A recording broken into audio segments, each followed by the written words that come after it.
thank you very much, everyone, for staying with us. We know we've got the graveyard shift, and we are indeed going to make sure you leave here on a positive note. And based on that, my name is Jonathan, by the way, and this is Katie. Hi. And based on that, we're going to make this presentation a bit more interactive. As you may see here, Katie's brought down quite a lot of these nice safety hats, and we've done a risk assessment. But let's just say that we have a little quiz throughout the whole presentation, and if you answer it right, you'll get one of these. And maybe if you're sat in front of someone who gets one right, make sure you duck a bit.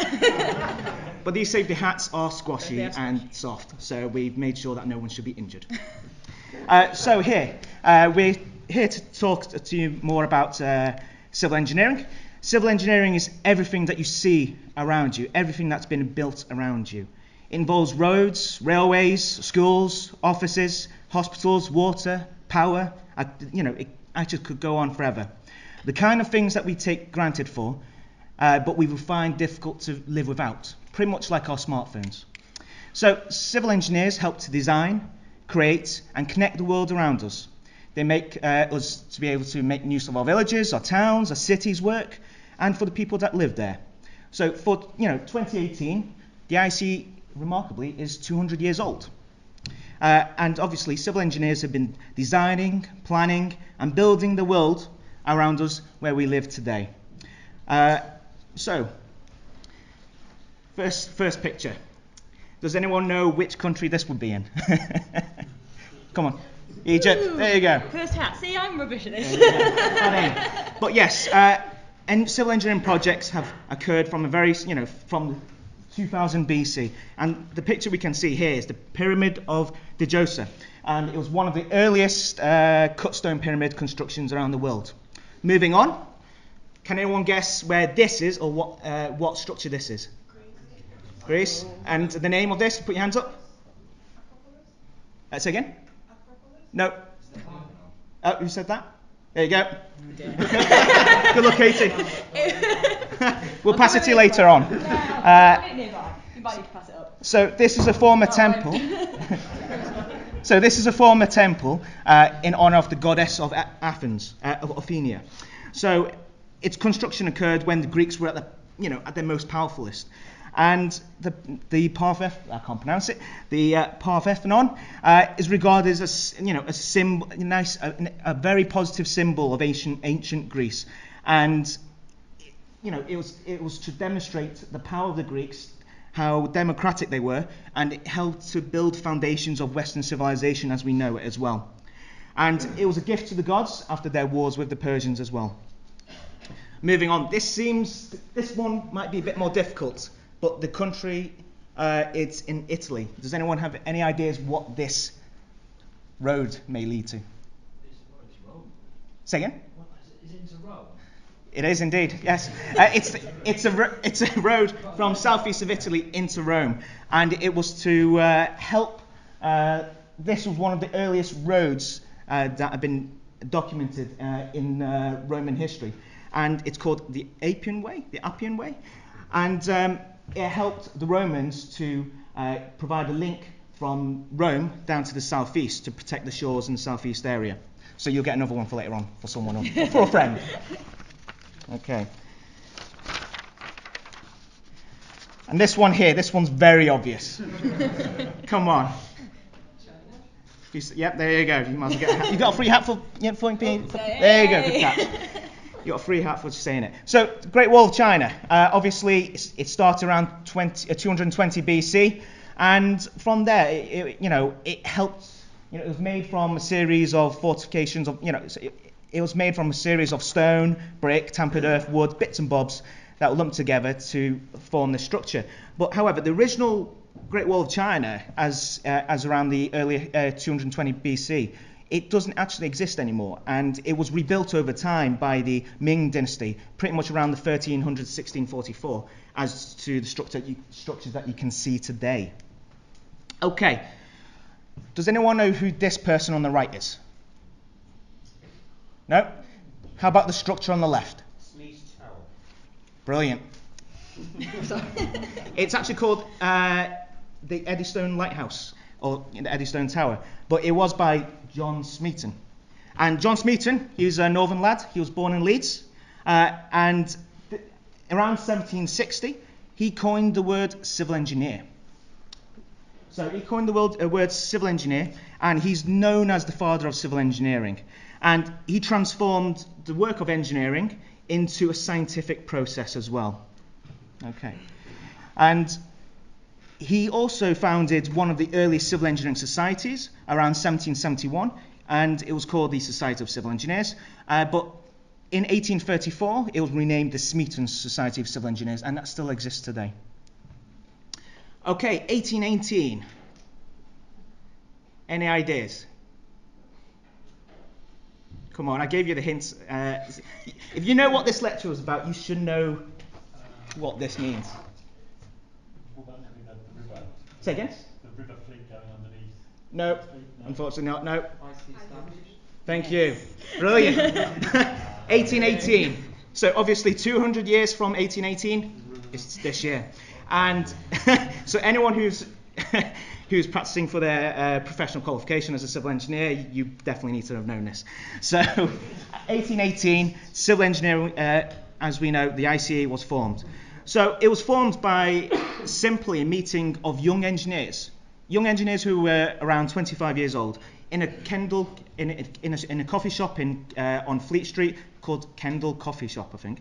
And fundamentally, this little meeting was the birthplace of the ICE. They had hoped a lot of engineers from different engineering backgrounds, such as mechanical, etc., to join the institution at this very early age.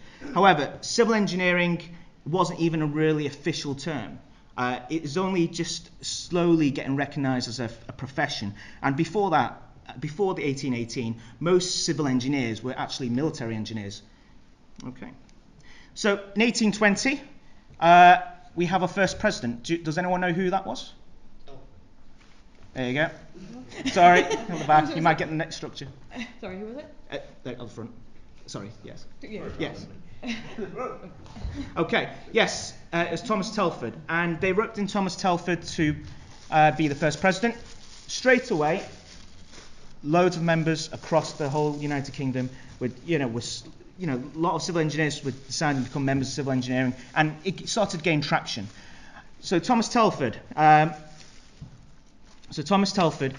built many structures, canals, bridges, railways, etc., etc. And the one on the left, the structure on the left, does anyone know what it is? At the top? Fantastic.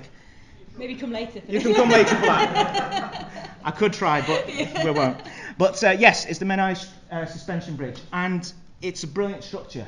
It was completed in 1826. It's Grade 1 listed. It connects Anglesey with North Wales.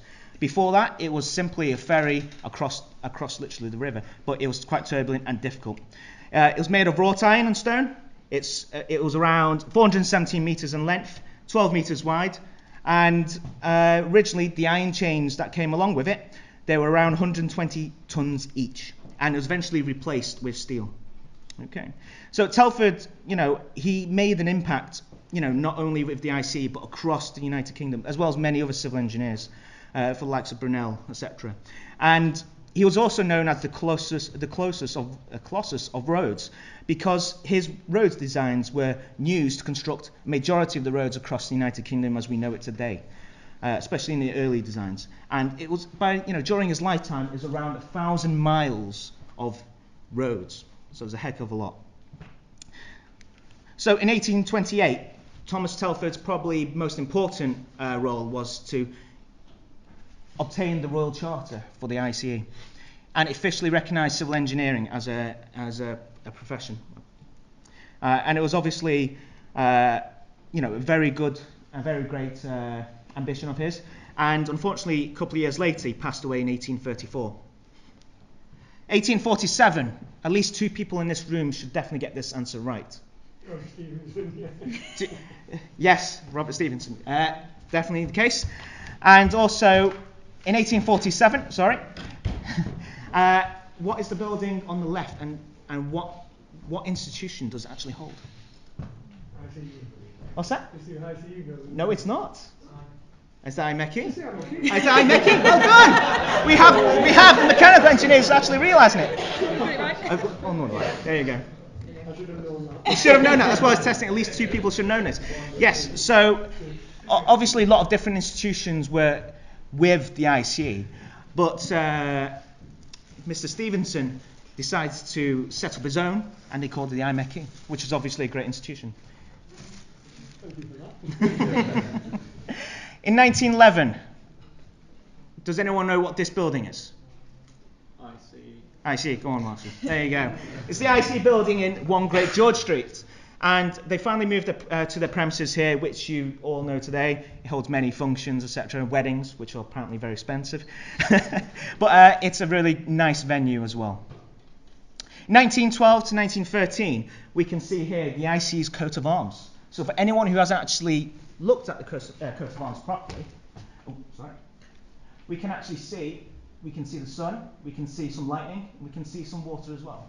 And that's just, it's supposed to depict what civil engineers can do, using heat, using electricity, using water to challenge the natures of forces for the better of humanity and for the public around us. Here we can see the logo, science. It means in Latin science and engineering. It's quite simple. Even I could notice that without translating it on Google. And we can see two animals. We can see a beaver, because they're very good at building stuff from earth materials. And we can see the crane, because a crane lifts things. Lifts loads. But anyway, besides that point, the crane is also to provide a symbolism of versatility and a very good hope in terms of professional qualifications, somehow, from what I read. And what we can see here is the Edison Lighthouse, which, as you mentioned earlier before, John Smeaton, who coined the term civil engineering. Okay. This lady here, this might be a tough one unless you're really, really knowledgeable. Does anyone know her name? No. Does anyone know why in 1927 she is very important? Okay. She was actually the first lady to be a member of the Institute of Civil Engineers. Her name was Dorothy Buckman, and Thomas Telford was her inspiration to be a civil engineer, even though her family were doctors and clergy. So she gained a BSc in engineering from University of Edinburgh back in 1923, and she worked in design offices for Sir Ralph Freeman, working on the Sydney Harbour Bridge, and then after that she worked for a contractor, working on site, and then back in a few drawing offices. But in 1927 she became the first lady member of the ICE, and apparently it was one of her greatest achievements in life.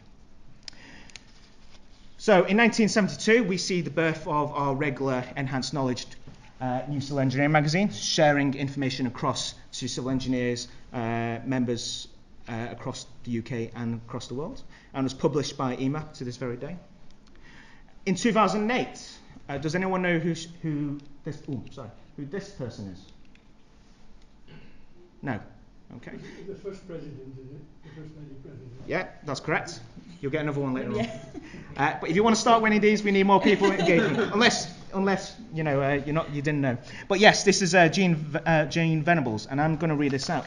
But this is Professor Jean Venables, CBE, BSc, MSc, DSc, FReng, CEng, C Environmental, FICE, FCGI, and member of CWEM as well. So she's got a lot of recognitions behind her name for sure. But she was the very first female president of the ICE, the 144th president, back in 2008. So that was 10 years ago. So she specialises in flood management projects, and she did a lot of work for the Environmental Agency and Thames Estuary Partnerships. And she's also a council member of the Royal National Lifeboat Association as well.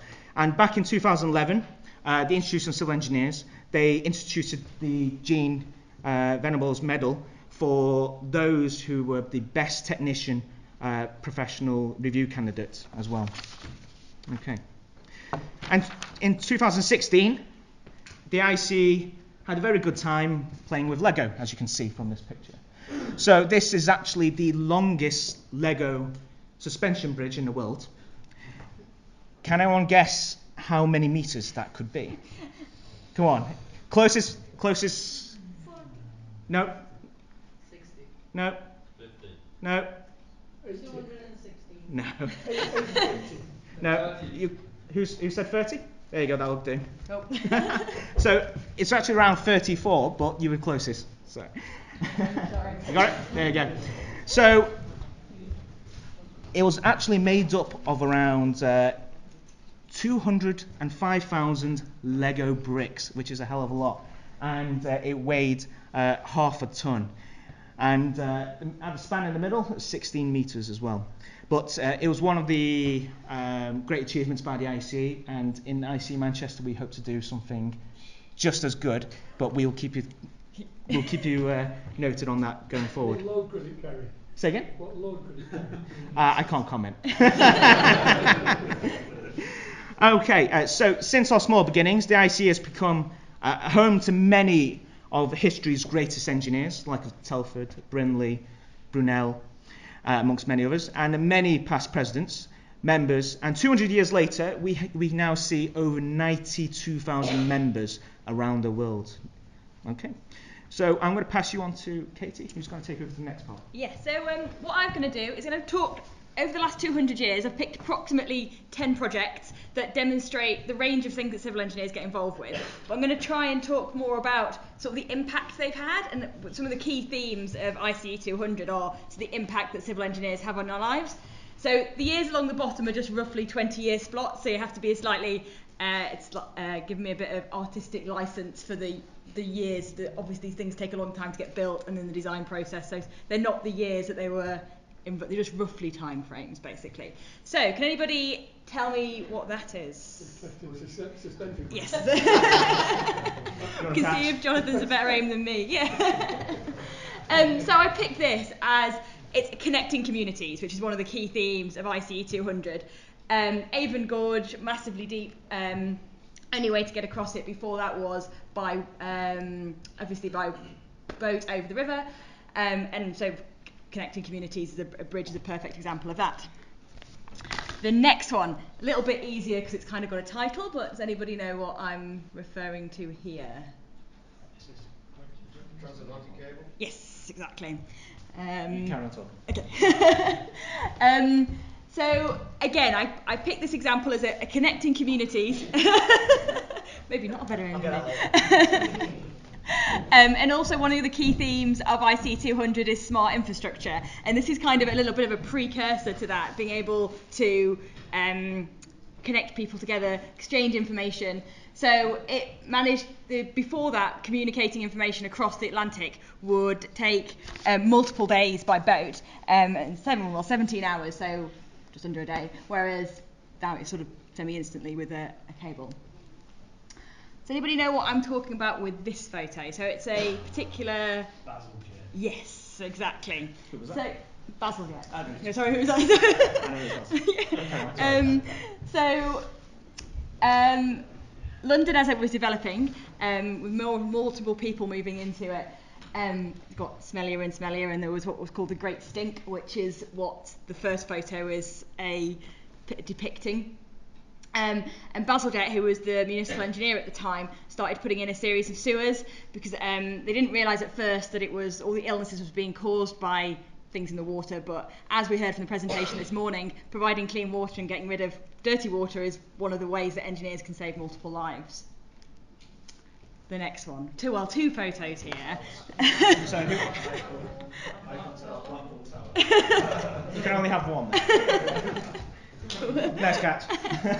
So the reason I chose these was to show that engineers can get involved with projects that are just kind of iconic and fun, and in terms of producing economic growth to countries, obviously tourism in both of those examples has improved massively to the building of those towers. Next one. Any ideas? Yes. So again, we're back to sort of the connecting communities, being able for people to transport more easily. reducing the time to have to sail around South America, which could take up to 2 weeks, compared to an 8 to 10 hour crossing through the Panama Canal. Again, I've got 2 photos here, completely different sort of sides of the world, but they've got something in common due to the sort of time era. So I'll go for the photo on the left to start with, because I think that might be a bit easier. Oh, sorry, my left. On the right, so. Yeah, Hoover Dam, whoever said that, that's the photo I meant. And does anybody know what the other photo is? Is that... What's it? No, it's Milford Road, so State Highway 94 in New Zealand. And the reason I've picked both of those is obviously that era, the 1920s, the Great Depression. Both those schemes kind of got taken off the ground because the governments of each country wanted to improve economic growth by creating infrastructure and keeping people employed. So 2 very different projects, different parts of the world, but kind of the same. Obviously they have other purposes, but one of the reasons that they sort of got off at the ground at that point was similar sorts of reasons. Does anyone know where that is? It's kind of got mentioned a few times today in previous presentations. Anyone hands up first? Telford, is it? Or Windscale, is it? Hinkley Point? Whoever said Sellafield was right. As well, it was called a hall at the time, but what is now Sellafield. So, again, one particularly apt for the time frame is why I picked it. So, coming out of the Second World War, all the technology related to nuclear reactors, and also the technology used to build it was a lot of the things that had been developed during the war for world's first nuclear power station. Next one, another local project, locally. I'll give it to you. It's actually the Preston Bypass, which was the first motorway, which is part of the M6. But anyway, UK motorway network connecting people. It's not really a question to do with this one because it's not a particular project, but the reason I put this one, it's actually a photo from the Ethiopian Crisis, which we all probably saw about if you're around in the 1980s, it affected a lot of people and actually brought those sorts of issues into UK homes that we hadn't really considered before. So it's really suited the role that engineers have in humanitarian situations.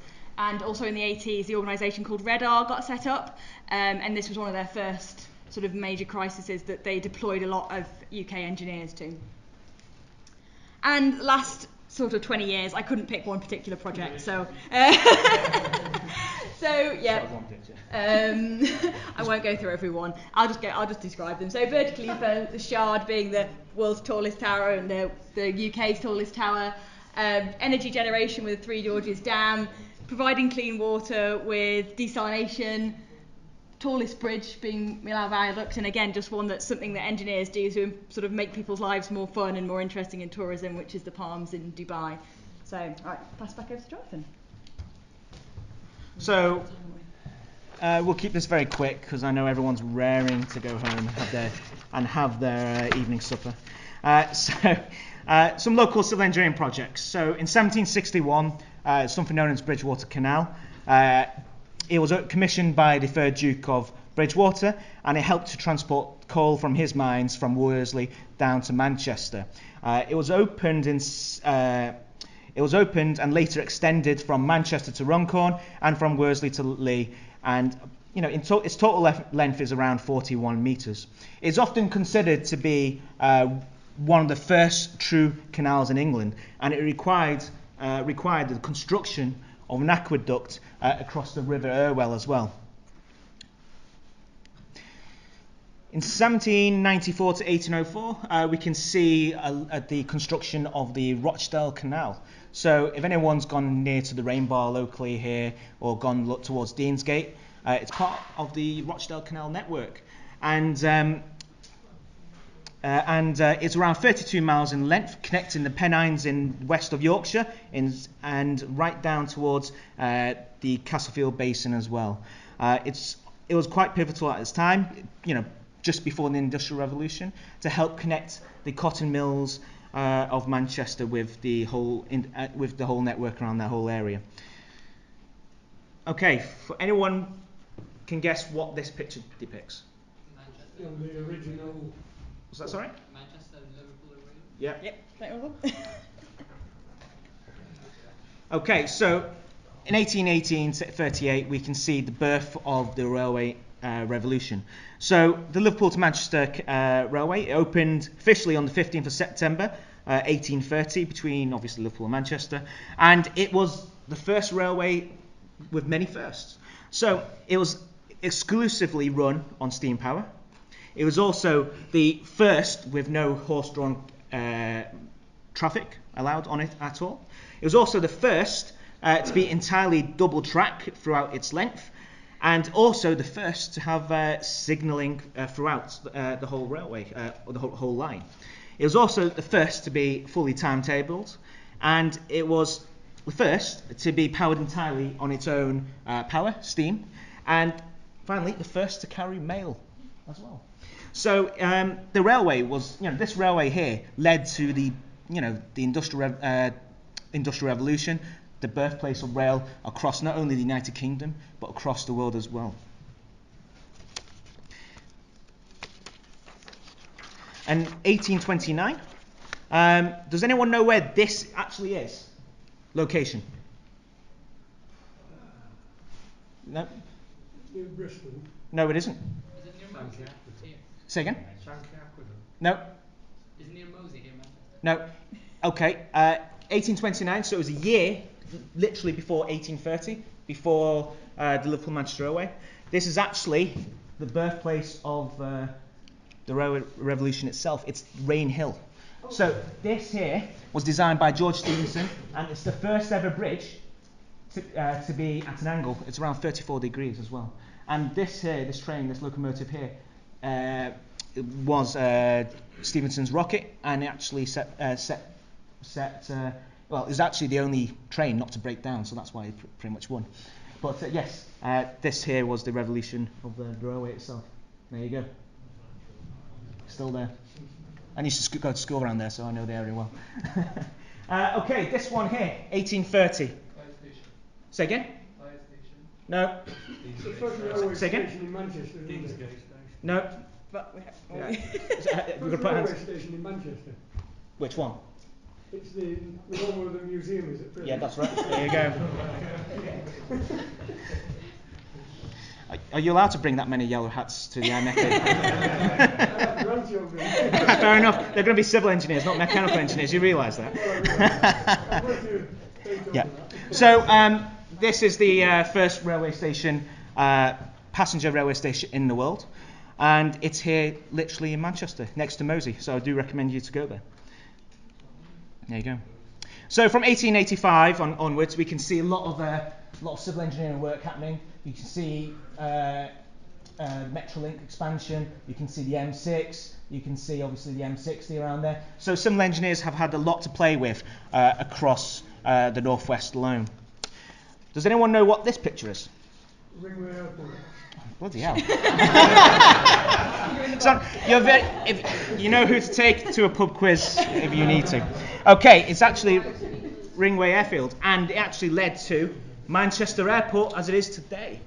So yeah, and Manchester Airport today is undergoing a £1 billion renovation of Terminal 2 and of its facilities as well.